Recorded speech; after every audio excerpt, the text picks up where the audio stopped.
আসসালামু আলাইকুম। ত্রিকোণমিতি ক্লাস 2। আজকে এমসিকিউ প্রশ্নের জন্য অথবা সৃজনশীল ক নাম্বারের জন্য অথবা সংক্ষিপ্ত প্রশ্নের জন্য একটা গুরুত্বপূর্ণ ম্যাথ আমরা দেখব। ত্রিকোণমিতি 9.1 এর অনুশীলনী 23 নাম্বার অঙ্ক। দেখি কি আছে এখানে। 23 number, cosec a minus cot a সমান 4/3। cosec a minus cot a সমান 4/3। যদি এটা এমসিকিউ প্রশ্নের জন্য আসে এবং এইটা বলা হয়েছে যে এইটা দেওয়া আছে এবং মান বের করা লাগবে কি cosec a plus cot a সমান কত, cosec a plus cot a সমান কত। এটাও cosec a, এটাও cot a, এটাও cosec a, এটাও cot a। তার মানে একই জিনিস চিহ্ন পরিবর্তন। যদি একই জিনিসের চিহ্ন পরিবর্তন করে যদি কারোর মান বের করতে বলে তাহলে এমসিকিউ এর জন্য শুধু এর বিপরীতটা লিখে দেবেন। শুধু এর বিপরীতটা অর্থ হচ্ছে cosec a minus cot a যেহেতু দেওয়া আছে বাইর করা লাগবে cosec a plus cot a। তার মানে এইটার যে মানটা দেওয়া আছে সেটা বিপরীত, অর্থাৎ 3 উপরে 4 নিচে। তার মানে এটার অ্যান্সার হবে 3/4। তো দেখি আমরা 3/4 আসলে আসে কিনা। যদি সৃজনশীল প্রশ্নে থাকে অথবা সংক্ষিপ্ত প্রশ্নে সেটা সমাধান করে দেখানো লাগবে। তো আমরা একটা বিষয় জানি যে যেহেতু মান বের করা লাগবে cosec a plus cot a, তার মানে cosec a plus cot a আমরা বাম পাশে অর্থাৎ সমানের বামে এবং সমানের ডান পাশে একই সংখ্যা দিয়ে যদি গুণ করি তাহলে কিন্তু আমাদের অতিরিক্ত কোনো কিছু নেওয়া হচ্ছে না আসলে, কারণ cosec a plus cot a এই পাশে cosec a plus cot a কেটে যায়। তো এখন আমরা cosec a plus cot a দিয়ে উভয় পাশে গুণ করব। কেন করব? এর শর্ত a plus b into a minus b সমান a square minus b square. আর আমরা জানি যেহেতু cosec square minus cot square সমান 1, cosec square minus cot square সমান 1, অর্থাৎ a square minus b square সমান কি হবে 1। তখন কি আমরা cosec প্লাস cot এটাই পাওয়া যাব। ডান পাশে যে cosec প্লাস cot থাকবে সেটাই পেয়ে যাব। তো এই সব আলোচনায় যখন আমি সমাধান করে দেখাবো তখন ক্লিয়ার হবে। তো cosec a minus cot a আছে, এর সাথে গুণ করব কি দিয়ে, যার মান বের করতে বলবে সেটা দিয়ে। তো cosec a plus cot a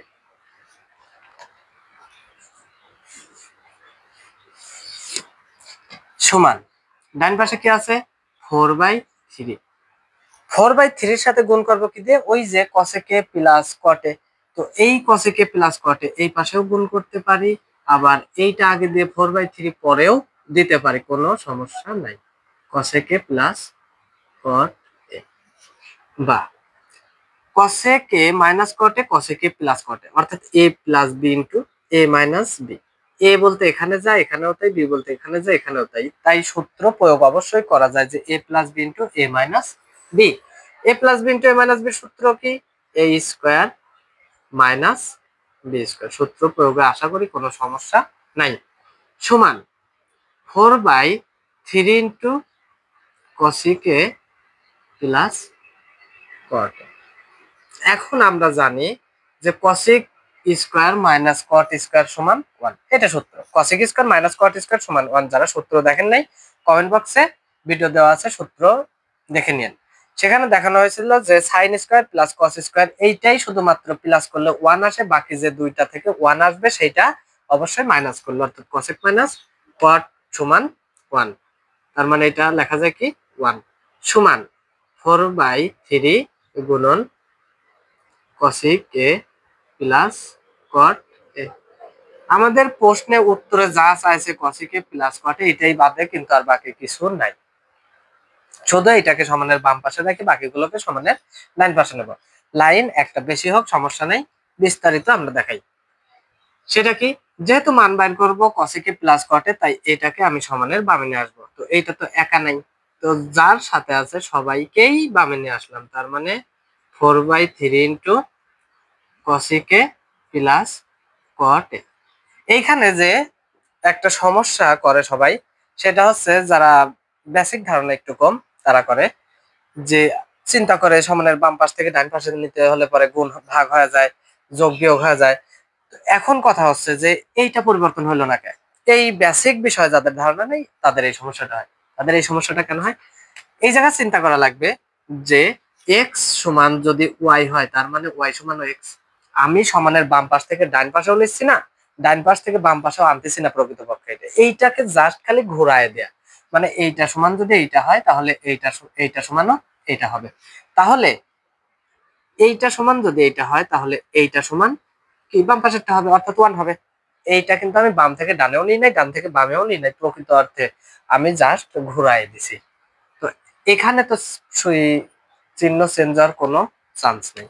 তো এখন যেহেতু মান বের করব এইটা, তাই এইটা বাদে বাকিগুলোকে আমি ডান পাশে নেব। এবার কটে সমান, এখন এই 4/3 কে নেব ডান পাশে। 4/3 আছে কি আকারে? গুণ আকারে। ডান পাশে গেলে কি হয়? ভাগ। তো ওই ভাগকে আবার কি করা লাগে? গুণ। গুণ করলে তখন কি হয়? ভাগকে গুণ করার কারণে সেটা উল্টে যায়। আর সহজে মনে রাখার কৌশল, লব আর হরকে যদি আমি বাম থেকে ডানে নিই বা ডান থেকে বামে নিই, বাম থেকে ডানে বা ডান থেকে বামে, এখানে কিন্তু বলছি যে বারবার এইটা প্রকৃত অর্থে আমি ডান থেকে বামে আনি না, এটা জাস্ট খালি উল্টায় দিছি। এখন প্রকৃত অর্থে হচ্ছে আমি বাম থেকে ডানে নেব। তো এই লব আর হর যুক্ত অর্থাৎ ভগ্নাংশকে ডান পাশে নিতে হলে ডান পাশে যা আছে তার সাথে ডাইরেক্ট গুণ করবেন। সহজ কথা, ডাইরেক্ট গুণ করে জাস্ট এটাকে উল্টায় দেবেন। উল্টায় কি? নিচেরটা উপরে, উপরেরটা নিচে। তাহলে কি আসতেছে? cosec a plus cot a, এইটা সমান 3 এর সাথে 1 গুণ করলে 3 3/4, যেটা আমরা এমসিকিউ প্রশ্নের জন্য বলছিলাম যে এইখানে যা থাকবে তার বিপরীত উল্টায় দিলেই অ্যান্সার ঠিক। আশা করি বোঝা গেছে। আসসালামু আলাইকুম সবাইকে।